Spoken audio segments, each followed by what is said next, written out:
Before protest songs filled arenas, before anthems made it to Spotify playlists, there were voices, brave, raw, and soulful. These were the forgotten voices of the civil rights era. Through rhythm and blues, they cried out for change. Sam Cooke wasn't just the king of soul. He was a voice of quiet revolution. In 1964, A Change Is Gonna Come became a soulful anthem for a people demanding justice. It was personal, it was prophetic, and it was powerful.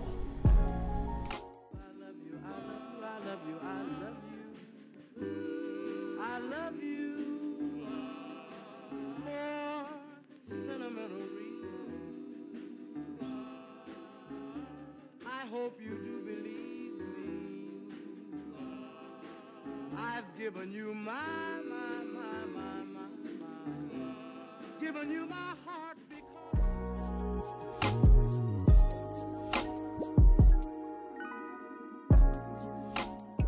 And white, young and old, descend on the nation's capital in a show of solidarity. It was called the March on Washington for Jobs and Freedom, but it will be remembered as a turning point in the fight for civil rights. Among the speakers, the Reverend Dr. Martin Luther King Jr., who electrified the crowd with his stirring "I Have a Dream" speech. So even though we face the difficulties of today and tomorrow. Then came the high priestess of soul.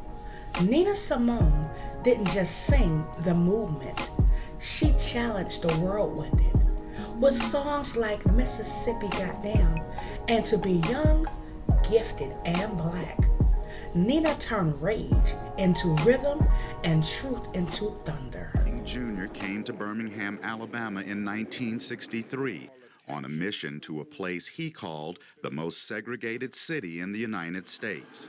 To dramatize this blatant injustice and to demand that the federal government not put a cent in this city unless it decides to face the realities of desegregation. In the nonviolent demonstrations that followed, King and hundreds of protesters were arrested. They were pressing the city to eliminate laws that sought to keep blacks and whites separate.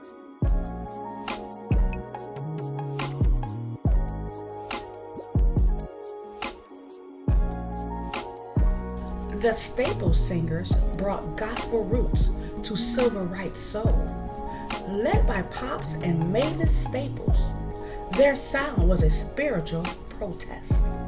Songs like Freedom Highway and Why Am I Treated So Bad walked hand in hand with Martin Luther King Jr.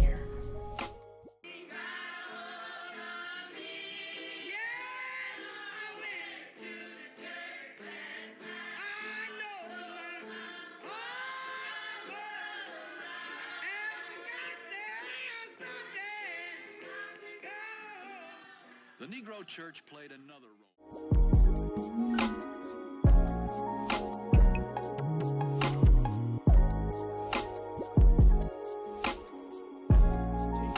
1960, Dr. Martin Luther King and 51 others were arrested in Atlanta.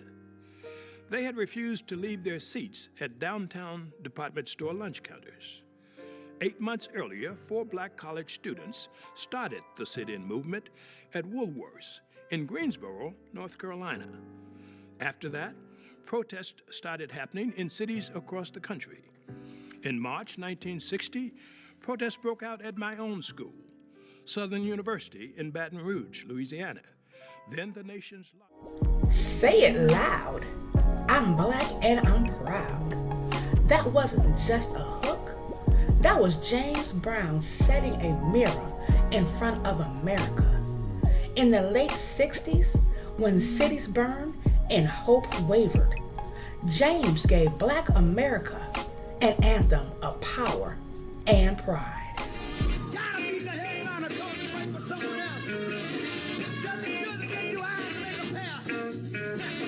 Brother, we won't quit till we get our share. Say it loud.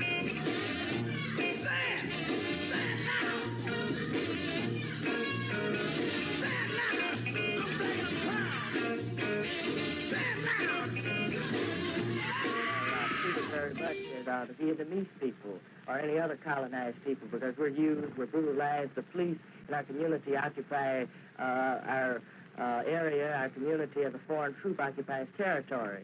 And the police are there not to, in our community, not to promote our welfare or for our security and our safety, but they're there to contain us, to brutalize us and murder us, because they have their orders to do so. And Odetta was known as the voice of the movement. Her folk-infused R&B captured both pain and perseverance. CurtisMayfield brought the message with grace. People Get Ready wasn't just a song, it was a promise. And there were many, many more R&B legends who marched, sang, and stood on the front lines with nothing but a mic.